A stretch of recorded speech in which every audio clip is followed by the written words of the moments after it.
चाचा शिवपाल मिले हैं मुख्यमंत्री योगी आदित्यनाथ से। अब ये बैठक क्यों महत्वपूर्ण है?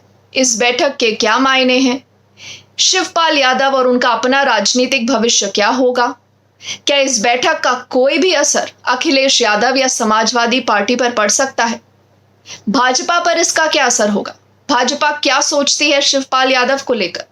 ये बहुत सारे सवाल हैं और इसलिए उतने ही ज्यादा कयास इस समय उत्तर प्रदेश की राजनीति को लेकर लगाए जा रहे हैं।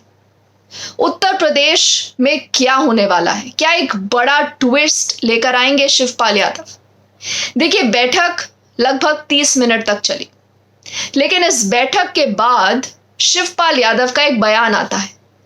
शिवपाल यादव मुस्कुराते हुए कहते हैं कि जब समय आएगा आपको बताया जाएगा कि मैं क्या करने वाला हूं। तो इतना तो साफ है कि वो जरूर कुछ करने वाले हैं। उनके मन में एक प्लान तो है और ये प्लान योगी आदित्यनाथ के साथ उन्होंने जरूर उसको लेकर बातचीत की। अब क्या फॉर्मूला हो सकता है? क्या शिवपाल यादव इस समय भाजपा में शामिल हो जाएंगे? और अगर वो शामिल हो जाते हैं भाजपा में तो इसका क्या असर पड़ेगा अखिलेश यादव पर? देखिए, 2017 के जब उत्तर प्रदेश के चुनाव हुए और जिस तरह पार्टी के अंदर, समाजवादी पार्टी में परिवार के अंदर इतनी कलह थी, उसको लेकर एक संदेश साफ तौर पर भाजपा दे पाई वोटर्स को कि एक ऐसी पार्टी है जहां पर आपस में ही ये लोग लड़ते रहते हैं और किसी तरह का सम्मान नहीं करते हैं अखिलेश अपने चाचा शिवपाल यादव का। और जब ये परिवार को नहीं बचा सकते तो ये प्रदेश कैसे चलाएंगे? और हम सब ने देखा उस पूरी लड़ाई का कितना बुरा असर हुआ समाजवादी पार्टी पर। इस बार के चुनावों में चाचा अखिलेश के साथ नजर आए। कयास ये भी थे कि बड़े अनमने मन से उनके साथ नजर आ रहे थे। उनके बेटे को भी टिकट नहीं दिया क्योंकि अखिलेश कहते थे कि हम परिवार में से किसी को टिकट नहीं देंगे। तो इस बात को लेकर भी बहुत समय से शिवपाल खफा थे। नतीजे आते हैं उसमें, हालांकि समाजवादी पार्टी का जो पूरा परफॉर्मेंस है वो बेहतर जरूर होता है, लेकिन इस हद तक नहीं कि वो सरकार बना पाए।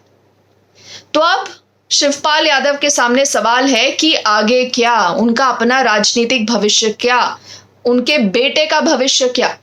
क्या वो समाजवादी पार्टी के साथ बने रहना चाहते हैं या वो कुछ बड़ा सोच रहे हैं?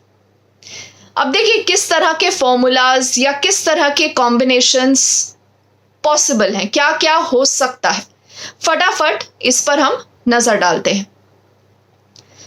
अभी ये साफ नहीं है कि भाजपा की सदस्यता क्या शिवपाल ग्रहण करेंगे या पार्टी को एनडीए का हिस्सा बनाएंगे।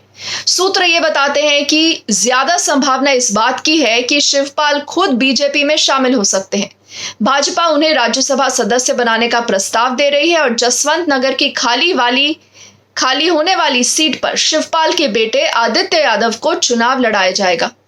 शिवपाल सिंह अभी विधानसभा में बेटे के लिए टिकट चाहते थे, लेकिन अखिलेश ने वो टिकट से मना कर दिया और यही वजह है कि वो बेटे के भविष्य को लेकर भी चिंतित हैं और भाजपा के इस फॉर्मूला के तहत उनकी ये चिंता दूर हो सकती है। अब आपको याद होगा कि अखिलेश यादव ने यह फैसला लिया है कि वो अपनी आजमगढ़ की सीट छोड़ेंगे और अब वो उत्तर प्रदेश की विधानसभा में नजर आएंगे।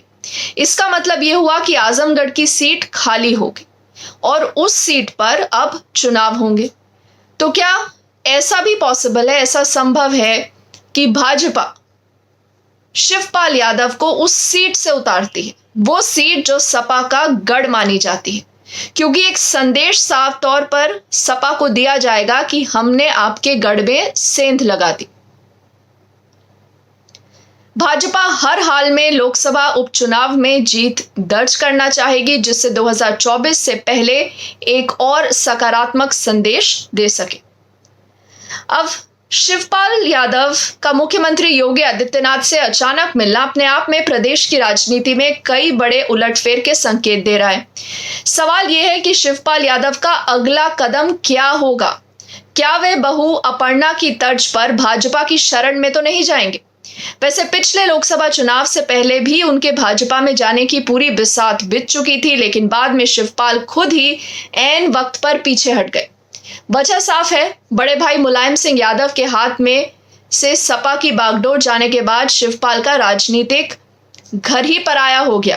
राजनीतिक मजबूरियों के चलते विधानसभा चुनाव में अखिलेश के साथ आए, लेकिन पहले वाले सम्मान न मिलने की कसक उनके दिल में हर मौके पर नजर आई। मुलायम के सपा मुखिया रहते शिवपाल सत्ता में हमेशा नंबर 2 की हैसियत में रहे, उनका सम्मान होता रहा।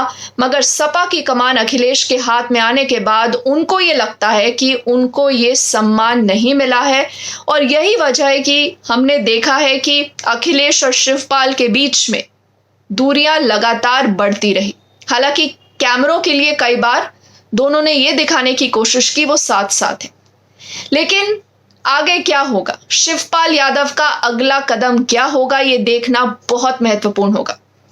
हम इस पर अपनी निगाहें बनाए रखेंगे। अगर आपने अभी तक मेरे YouTube चैनल को सब्सक्राइब नहीं किया है तो न्यूज़ यू डोंट गेट को जरूर सब्सक्राइब करिएगा, इस वीडियो को लाइक भी करिएगा, अपने दोस्तों के साथ बांटिएगा और कमेंट सेक्शन में जरूर बताइएगा आप इस पूरी बैठक को कैसे देखते हैं। धन्यवाद।